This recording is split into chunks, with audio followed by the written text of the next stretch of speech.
We are made for relationships. We literally can't do life without them. We can't do life without being seen and known and loved for who we are. Seeing and knowing and loving another, we are made for relationships. So then why are relationships often so hard? Especially when they get off track and need to be repaired.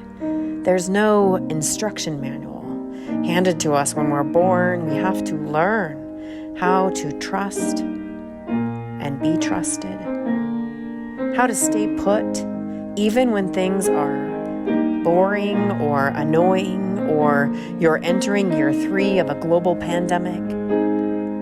We have to learn and practice being real and honest with another, being real and honest with ourselves. We have to learn how to apologize and repair and begin again.